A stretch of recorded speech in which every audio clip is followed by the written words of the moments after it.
북한 문제와 한반도 외교 안보 뉴스를 심층 분석하는 한반도 리뷰 시간입니다. 박원도 이화여대 북한학과 교수님과 함께합니다. 안녕하십니까? 네, 안녕하세요. 네. 자, 후반기 한미연합훈련이 이제 그제 모두 끝났는데요. 이제 북핵에 대응하는 연습도 했고 과거보다 야외 훈련량도 많이 늘린 걸로 전해지고 있는데요. 북한이 별다른 반응을 내놓지 않았더라고요. 그렇습니다. 매우 이례적이죠. 예. 왜냐하면 북한 입장에서 늘 자신들이 위협을 받고 있다라고 얘기를 하면서 핵심적으로 하는 것이 바로 이 한미훈련, 연합훈련입니다. 특히 방금 말씀하신 것처럼 이번 한미연합훈련은 이전과는 굉장히 다른 형태로 구성이 됐습니다. 7월 달에 한미 정상이 여기에 대한 지침을 승인을 했고 그동안 한미가 이른바 핵 협의 그룹을 만들어서 이번에 드디어 실질적으로 북한이 한국을 향해 핵을 쐈을 때 어떻게 대응할 것인가에 대한 훈련이 이뤄진 것이거든요. 예. 이전까지만 해도 한미가 북한 핵에 대해서는 억제를 하겠다, 핵을 쏘지 못하도록 하는 그쪽에 초점을 맞춰서 훈련을 했다면 이제는 북한이 뭐 끝없이 자신들의 핵 능력이 있다 얘기하고 실질적으로 한국을 향해 핵을 쓰겠다라고 계속 공포를 하는 상황이니까 예. 그런 구체적인 시나리오를 갖고 그럴 경우에 한국과 미국이 어떤 수단을 갖고 어떤 수준에서 어떻게 대응할 것인가가 훈련이 됐다. 그러니까 이걸 북한의 입장에서 놓고 보면 자신들에게는 굉장히 큰 위협이 된다고 느끼겠죠. 갖고 있는 핵 능력에 한미가 억제력을 향상하는 거기 때문에 그렇다면 당연히 여기에 대해서 1차적으로 굉장히 강경한 그런 성명들이 나와야 되는데 예. 매우 낮은 수준의 뭐 공보문 정도 수준에 나왔고요. 그리고 그간에는 물론 안 그런 경우도 있습니다만 대부분이 한미가 훈련을 할 경우에는 북한도 거기에 대해서 대응 훈련이라는 걸 했습니다. 예. 그러니까 전 국민 동원령이 내리고 군 동원령도 내리고 해서 했는데 이번에 그런 모습들도 전혀 보이지 않는다. 아마도 뭐 여러 가지 이유가 있긴 합니다만 북한 내부 사정, 특히 7월 말에 있었고 8월 초까지 이어진 이 홍수라는 것이 예. 가장 크게 영향을 주지 않았을까. 아직 뭐 북한이 공개적으로 밝히지를 않아서 확인이 안 됩니다만 적지 않은 인명 피해가 발생을 했다라는 것이고요. 그 대응 과정을 보면 이것도 이전에 김정은이 보여줬던 대응 과정과는 굉장히 다르게 뭐 이미 방송에 많이 나오지 않았습니까? 직접 구명조끼도 없이 고무보트를 타고 간다든지 아니면 13,000명의 어린이들을 평양으로 데려온다든지 이건 전에 없었던 그런 모습들인데 그것은 실질적으로 그만큼 피해가 심하고 그리고 북한 내부에 대한 여론이 안 좋다는 것을 방증한다. 그러니까 이런 상황에서 만약에 북한이 한미의 연합훈련까지 대응을 한다면은 이건 훨씬 더 북한 주민의 삶이 어려워지는 것이거든요. 예. 아마 그런 것들이 가장 핵심적으로 작동하지 않았나 그렇게 생각합니다. 네, 한미연합훈련에 대한 어떤 반발 움직임은 없었는데 한미연합훈련 기간에 북한이 두 가지 무기 시험을 했더라고요. 하나가 자폭드론이고 하나는 240mm 방사포인데 이 내용 보도하면서 한미연합훈련에 대해서는 언급이 없었고 대북 확성기에 대한 그런 얘기도 없더라고요. 없었습니다. 예. 거기에 얼마 전에 우리 윤 대통령이 얘기한 8.15 그 독트린, 통일 독트린에 대한 얘기도 없었고 예. 방금 말씀하신 자폭 드론이나 240mm 방사포 같은 경우에도 노동신문에 우선적으로 보도가 되지 않았습니다. 뒷면으로 밀렸다라는 거거든요. 예. 이것은 둘 다 김정은이 이른바 직접 현지 지도를 했던 것들이면 굉장히 중요시해야 되고 또 군사적으로 둘 다 유의미합니다. 그럼에도 뒤로 밀렸다라는 것은 아까 말씀드린 것처럼 여전히 그런 군사적 능력을 김정은이 보여줄 이유는 있지만 그거 외에 북한 내부의 사정이 그만큼 안 좋기 때문에 거기에 대해서 좀 강조를 덜 하고 있지 않느냐.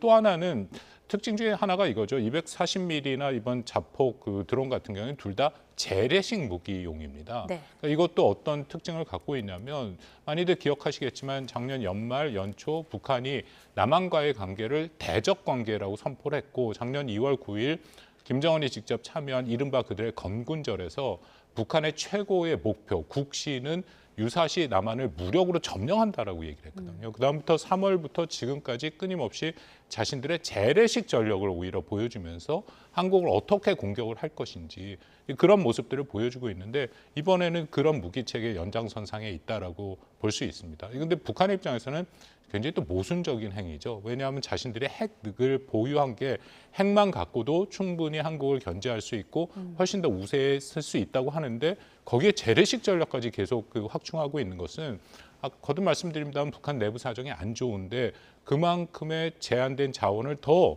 오히려 이런 재래식 전력, 군비 증강의 과다로 투입하고 있다. 그렇게 볼 수밖에 없습니다. 그러네요. 앞뒤가 좀 안 맞는 그런 움직임을 보이고 있는 건데 말씀하신 자폭 드론과 갱신형 230mm 방사포 재래식 무기다라고 하셨는데 그 위력은 어느 정도인가요? 위력은 예를 들어서 뭐 240mm 같은 경우에는 아까도 잠깐 나왔습니다만 예. 핵심은 유도 항법 장치를 달았다라는 거거든요. 북한이 240mm는 70년대부터 해서 주력 무기고 240mm 방사포라는 게 다연장 로켓입니다. 지금 나오는 것처럼 여러 발이 나갈 수 있는 저 로켓을 얘기하는 거고 또 170mm 자주포랑 함께 이른바 서울 불바다 화력이라고 얘기되는 것들이거든요. 네. 전방에 배치해서 유사시 서울과 이 수도권을 타격하겠다.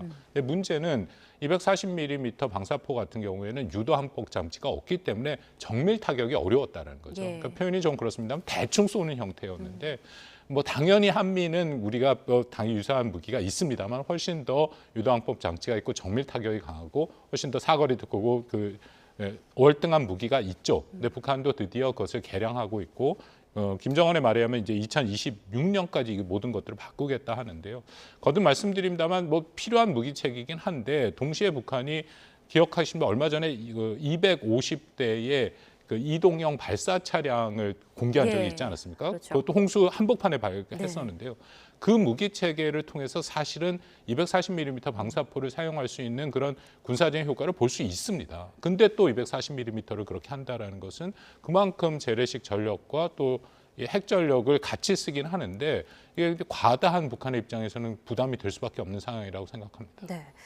자, 얼마 전에 그 공개된 탈북한 리일규전 북한 주재 쿠바 대사관 참사의 말이 계속 좀 이제 화제가 되고 있는데 북한 주민 중 자본주의를 경험한 사람이 절반 이상이다 이렇게 말을 했거든요. 만약에 이게 사실이라면 북한이 어쩔 수 없이 이런 변화의 흐름을 앞으로 따라갈 수밖에 없을지 아니면 더욱더 문을 걸어 잠그고 공포 정치를 더 강화할지 어떨 거라고 전망하세요? 절반이 아니죠. 거의 다입니다. 예. 그러니까 제가 이 말씀을 드리는 게 올 2월에 통일부에서 발표한 그 경제사회 실태 인식 조사 보고서가 있습니다. 이거는 북한 탈북민 6,351명을 대상으로 한 거고 2013년부터 2022년까지인데요. 거기에 자본임은 결국 시장이지 않습니까? 질문을 했습니다. 시장이 없으면 생활이 안 된다라는 문항에 97%가 동의를 했습니다. 그 또 하나 있는데요. 장사를 해야 돈을 벌 수 있다라는 거에 93.6%. 그러니까 제가 조금 단정적으로 말씀을 드리는 것 같습니다. 북한은 시장 없으면 안 됩니다. 거의 시장으로 다 모든 것이 돌아가고 북한 주민들의 거의 100% 가까이가 시장에서 자신들의 벌이를 갖고 있다라고 하는 것이죠. 예. 그렇다면 초보적인 수준이지만 분명히 자본주의가 들어가고 있다라는 것이고요. 그뿐만 아니라 시장이 들어간 것과 함께 북한이 가장 또 고민하고 있는 게 이게 이른바 외부 사조, 괴뢰 문화, 한국 문화를 얘기하는데 그것도 보면 외국 영상물을 보고 싶다. 제가 같은 조사 보고서를 말씀을 드립니다만 약 60%가 60%. 예, 그 정도의 얘기가 네. 나오고 있고 이게 문제가 김정은 집권 이후에 점점점 퍼센테이지가 높아지고 있다라는 거죠. 70% 가까이 올라갔거든요. 그러니까 그만큼 시장이 확장이 됐고 이미 시장이 있고 거기에 외국 문물까지 한국 문물까지 그렇게 들어가고 있는 이런 상황이니까 북한의 입장에서는 그만큼 체제의 위기를 느낄 수밖에 없다고 생각합니다. 예. 또 하나 그 탈북민 출신 박충권 국민의힘 의원이 그 말 했잖아요. 이제 지난 파리올림픽 시상식에서 탁구 신유빈 선수와 함께 사진 찍은 셀카 찍은 선수들 북한에서 처벌받을 수도 있다 이렇게 얘기했는데 실제 그럴까라고 좀 의구심을 가지는 분들도 있거든요. 최종적으로 어떤 수준의 처벌이 될지는 그건 좀 확인이 필요한데 분명하게 하는 것은 북한이 특히 해외 선수단, 해외에 있었던 올림픽을 비롯해서 그런 대회에 나갔다 온 그런 선수들에 한해서는 북한식 표현이면 총합 평가를 합니다. 세 단계로 평가를 하는데요. 중앙당에서 하고 또 체육성에서 하고 자체적으로 평가를 하죠. 그러면서 특히 이게 심각한 문제가 될 수 있다라고도 생각하는 게 작년 연말 연초 아까 잠깐 말씀드린 것처럼 김정은이 직접 대남 관계의 노선을 전환하고 한국은 제1의 주적이다. 교정국 관계를 선포했습니다. 예. 더 이상 민족도 아니고 통일도 아니다라고 얘기를 해버린 상태거든요. 그러면서 이거는 공공연하게 다 알려진 사실인데 이제는 대한민국이라고 부르죠. 대한민국에 그 누구와도 접촉하지 말아라. 라는 지시와 지령이 명확히 내려갔다라는 거죠. 그래서 이번 올림픽 때도 봤고 이제 가끔 해외에서 회의에서 북한 측 참석자들이 나오는데 한국 지난번에 우리 뭐 외교부 장관이 가서 얘기를 하려고 그랬더니 전혀 이렇게 상대를 안 했던 네. 북측 그런 일도 있었고 그거는 이미 지령이거든요. 근데 이번에 일부러 그런 거는 지금 나옵니다만 이건 이번 올림픽 때 굉장히 특수한 상황 중에 하나였죠. 그렇죠. 그래서 우리 브랜드의 이 카메라로 모든 선수들이 다 시상식에서 찍었다. 아마도 북한 저 선수단들도 그런 의미에서 찍었는데 이제 문제가 웃었다라는 거. 아. 이제 그런 것들인데요. 아마도 이게 어느 정도 처벌이 이루어질지 그건 좀 두고 볼 필요는 있다. 근데 분명히 여기에 대한 문제 제기를 할 가능성은 높다고 생각합니다. 일단 사상에 어떤 물이 들었나 이런 평가 단계는 분명히 있을 것이다 이런 말씀이시군요. 그리고 최근 북한이 좀 특이한 행동을 했습니다. 전술핵 잠수함이라고 자랑하던 김군옥 영웅함 등 잠수함 13척을 국제해사기구에 등록했다가 금방 또 삭제를 했더라고요. 그건 어떻게 봐야 될까요? 하나의 에피소드가 알 텐데요. 왜냐하면은 그 북한이 국제해사기구 발급 말씀 IMO에 등록을 하면 고유 식별 번호라는 것을 받습니다. 그렇다면 그 함정이 또 혹은 선박 잠수함이 어디로 움직이는지 확인이 되는데요. 그간에 그건 북한뿐만 아니라 잠수함 같은 경우에는 이 IMO에 신고를 해서 고유식별 번호를 받질 않습니다. 예. 왜냐하면 잠수함의 가장 큰 특징은 은밀성이잖아요. 그렇죠. 근데 듣기만 그걸 안 되죠. 보여줄 수는 없다. 예. 그래서 이게 에피소드라고 말씀을 드린 게 아마 북측에서 그걸 하는 사람의 그 담당자의 실수였을 가능성이 있다. 그럴 수 왜냐하면 있군요. 이전에는 한 번도 북한이 그런 적은 없었고 물론 북한 함정이 고유식별 번호를 받은 적은 있습니다만 이 잠수함은 그런 적은 없었다. 그래서 아마 실수였을 가능성이 높다고 생각합니다. 네. 자, 그리고 어제 일본 요미우리 신문에서 이런 보도를 했습니다. 북한 최선희 외무상이 다음 달 미국 뉴욕에서 열리는 유엔 총회에 파견될 가능성이 있다라고 이제 전했는데 만약에 최선희 외무상이 뉴욕에 간다면 이게 어떤 의미고 또 가서 어떤 행보를 보일 거라고 생각하세요? 최선희가 외무상이 된 지 벌써 2년 좀 넘어가고 있는 네. 그런 시점인데 해외에는 러시아밖에 가지를 않았습니다. 여전히 제일 핵심인 북한이 늘 강조하는 혈맹이라고 얘기하는 중국에 가지 않았죠. 물론 북한과 중국은 당대당 관계이기 때문에 외무상이 가는 것은 조금 이상할 수는 있지만 그럼에도 여러 형태로 이 활동을 할 수는 있었다. 예. 근데 최근에 북한의 모습을 보면 다시 대외 관계를 좀 정상화하는 모습들을 보이거든요. 예를 들어서 우호국이라는 베트남의 대사를 다시금 이제 평양으로 들여보낸다든지 서방에 있는 많은 대사들도 준비하고 있다. 이제 그런 상황에서 최선희의 움직임이 있지 않을까. 특히 9월달 같은 경우에 있는 유엔 총회는 매우 중요한 총회죠. 세계 다들 지도자들이 가는 것이고 그리고 북한도 2018년에 마지막에 그 당시에 이용호 외무상이 갔는데 그 이후부터는 안 갔거든요. 이번엔 조금 가능성은 있어 보입니다. 가서 아마도 10중 8구 자신들이 왜 핵을 보유하고 또 한미가 자신들을 어떻게 엇박하고 있는지를 그런 유엔의 공론의 자랑에서 얘기를 할 수 있다고 생각이 되는데 예. 여기서 하나의 관건은 가게 되면 과연 중국 왕의 외교부장이 올 가능성이 있는데 예. 과연 만남을 가질 것이냐. 러시아와는 만남을 가능성이 매우 높은데 최근에 이미 보도가 많이 나왔습니다만 북한과 중국과의 관계에 이상 징후가 있지 않습니까? 그렇죠. 어떻게 그것이 될까? 그것도 한번 우리가 유심히 지켜볼 포인트라고 그러네요. 생각합니다. 중국과의 만남 접촉이 있을지 지켜봐야겠습니다. 그리고 어제 보도된 국제 원자력 기구 보고서를 보면 북한이 평안북도 영변 핵시설을 지속적으로 이제 가동하고 있는 정황이 드러난 건데 이걸 막을 방법이나 제재할 방법이 이제 딱히 없는 건가요? IAEA에서 계속 보는데 그 오메가와트 계속 원자로를 돌리고 있다. 거기서 그 원자로를 돌리면 플루토늄에 대해서 핵무기의 원료가 되는 플루토늄이 거기서 이제 생산이 되는 거니까 그런 우려가 있었고요. 그거 외에도 북한이 그러니까 북한이 하고 있는 게 플루토늄이랑 또 하나 고농축 우라늄 두 개로 물질을 확보하고 있는데요. 예. 고농축 우라늄에 필요한 우라늄 광산도 계속해서 돌리고 있다라고 얘기를 하고 있고 또 영변 위에다 강산이라고 그쪽에는 주로 이제 고농축 우라늄 시설이 있는 것으로 알려져 있는데 거기도 계속 하고 있고 더불어서 어저께 나온 거에 풍계리 핵실험장에 또 여전히 준비가 됐다. 여전히 북한이 핵 활동을 하고 있는 것은 맞습니다. 계속해서 핵 움직임이 있다라는 것. 근데 어떻게 막아야 되느냐? 네. 이것은 사실 유엔에서 막아줘야 되는 게 첫 번째거든요. 왜냐하면 유엔에서 안보리 결의안을 통과시켰고 유엔의 안보리 결의안이라는 것은 국제법적 의무가 있는데 그렇기 때문에 거기에 것을 위반할 경우에는 거기에 제재가 부과돼야 되는데 문제는 러시아와 중국이 여기에 대해서 특히 러시아는 얼마 전에 보셨습니다만 아예 유엔 제재 모니터링하는 위원회 자체를 연장하는 것을 거부해버렸고 그리고 계속해서 스스로가 통과시킨 거거든요. 이건 네. 중국과 러시아가 동의해서 통과된 유엔 제재 결의안인데 그것을 위반하고 있다.